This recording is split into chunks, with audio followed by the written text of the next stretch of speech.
কোনো চাপাতি কোম্পানিকে ওখানে ঢুকতে দেওয়া হবে না, কোনো গাঁজাখুরকে ওখানে ঢুকতে দেওয়া হবে না, হাতে অস্ত্র নিয়ে ওখানে ঢুকতে দেওয়া হবে না, গণরুম যারা কায়েম করে তাদেরকেও ঢুকতে দেওয়া হবে না।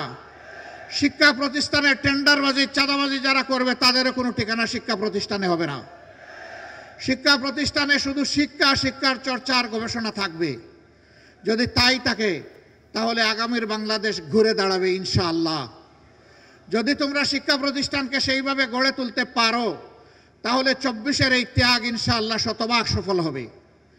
আর যদি শিক্ষা প্রতিষ্ঠানকে গড়ে তোলা না যায় এই জাতি বারবার পথ হারাবে।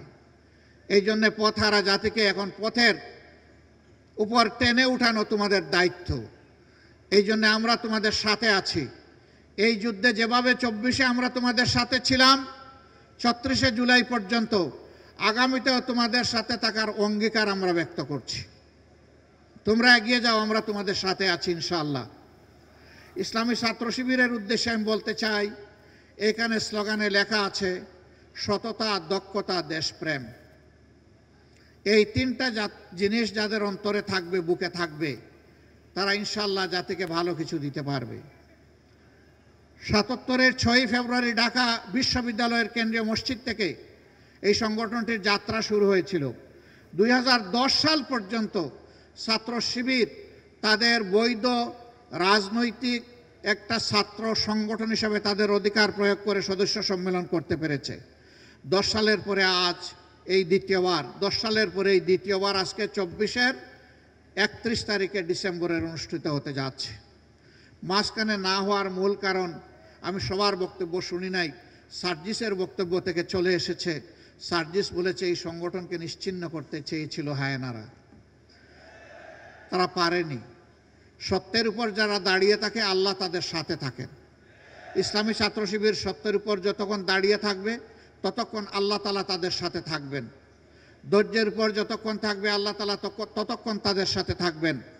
ছাত্র শিবির তোমাদেরকেই আজকে মূল দায়িত্ব নিতে হবে প্রতিষ্ঠিত ছাত্র সংগঠন হিসাবে। শিক্ষাঙ্গনে নৈতিকতা ফিরিয়ে আনা এবং শিক্ষাঙ্গনে শিক্ষার পরিবেশ ফিরিয়ে আনা। আমি তোমাদেরকে অনুরোধ করব এই দুইটি গুরু দায়িত্ব তোমরা কাঁধে তুলে নাও। এতে যত স্যাক্রিফাইস তোমাদের করতে হয় সেই স্যাক্রিফাইসের জন্য তোমরা তৈরি থাকো।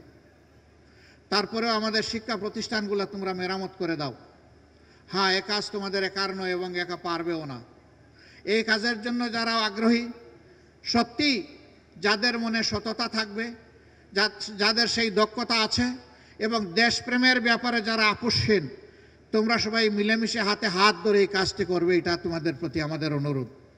এইখানেই তোমাদের ঐক্য হবে এই তিনটা স্লোগানের ভিত্তিতে সকলের সাথে। যারাই এগিয়ে আসবে তাদেরকে বুকে আলিঙ্গন করে পরস্পরকে জড়িয়ে ধরে তোমরা সামনের দিকে এগিয়ে যাও। তোমাদের হাতেই আগামীর বাংলাদেশ শোভা পাবে ইনশাআল্লাহ। আমরা সেই যুবকদের হাতে বাংলাদেশ দেখার জন্য অপেক্ষায় আছি।